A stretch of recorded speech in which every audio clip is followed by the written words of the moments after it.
أم يحسبون أنا لا نسمع سرهم ونجواهم بلى ورسلنا ইসলামী শিক্ষা ও জাতীয় শিক্ষাক্রমের সমন্বয়ে পরিচালিত ইতমিনান বোর্ড বাংলাদেশ এবার দেশের ৬১ শিক্ষা প্রতিষ্ঠানের প্রায় ১,২৫০ জন শিক্ষার্থীকে বৃত্তি ও সংবর্ধনা দিয়েছে। রাজধানীর ইঞ্জিনিয়ার ইনস্টিটিউশন বাংলাদেশ আইইবিতে দিনব্যাপী আয়োজিত অনুষ্ঠানে দেশের বিভিন্ন জেলা থেকে আসা শিক্ষার্থীদের হাতে তুলে দেয়া হয় সম্মাননা ক্রেস্ট।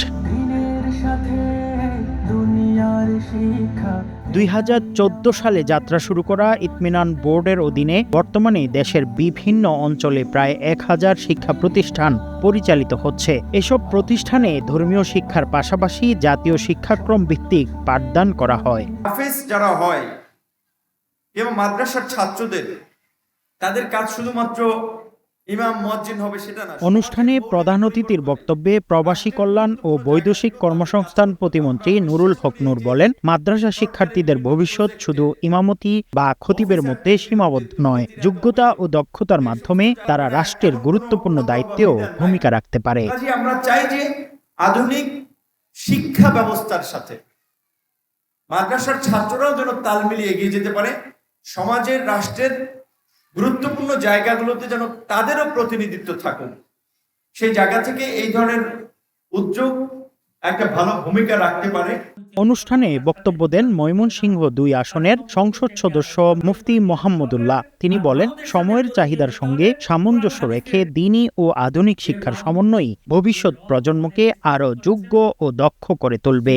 রবের সাথে সম্পর্ক অটুট রেখে যদি কোনো শিক্ষিত করানো যায় সন্তানকে, এটাই হবে সঠিক শিক্ষা। আর এদিক থেকে আমরা মাদ্রাসা এবং জেনারেল শিক্ষার সমন্বয়ে যে প্রতিষ্ঠানগুলো গড়ে উঠেছে, আমার দৃষ্টিতে এরাই হলো সর্বোত্তম এবং সর্বোচ্চ ভালো শিক্ষা প্রতিষ্ঠান। আর এই প্রতিষ্ঠানগুলোতে যারা সন্তান দিয়েছেন তারা দুনিয়াতেও লাভবান, পরকালেও লাভবান।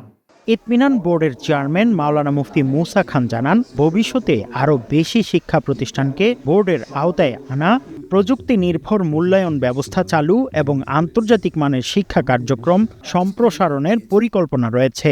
আজকের এই বিশাল উপস্থিতি একটি বিষয় স্পষ্ট করে, বাংলাদেশের অসংখ্য অভিভাবক এমন আধুনিক শিক্ষা চান যেখানে আধুনিক শিক্ষা ও নৈতিক ধর্মীয় শিক্ষা পাশাপাশি চলবে। এটি কোনো অনুমান নয়, এটি আজকের বাস্তবতা। অনুষ্ঠানে আরও উপস্থিত ছিলেন ইসলামিক ফাউন্ডেশন বাংলাদেশের মহাপরিচালক মুফতি মোহাম্মদ মহিবুল্লাহ বাকি, ঢাকা বিশ্ববিদ্যালয়ের অধ্যাপক ডক্টর মোহাম্মদ গোলাম রাব্বানী, আন্তর্জাতিক কারি আহমদ বিন ইউসুফ আল আজহারি সহ বিশিষ্ট আলেম, শিক্ষাবিদ ও অতিথিরা। মুফতি আব্দুল্লাহ তামিম, সময় সংবাদ, ঢাকা।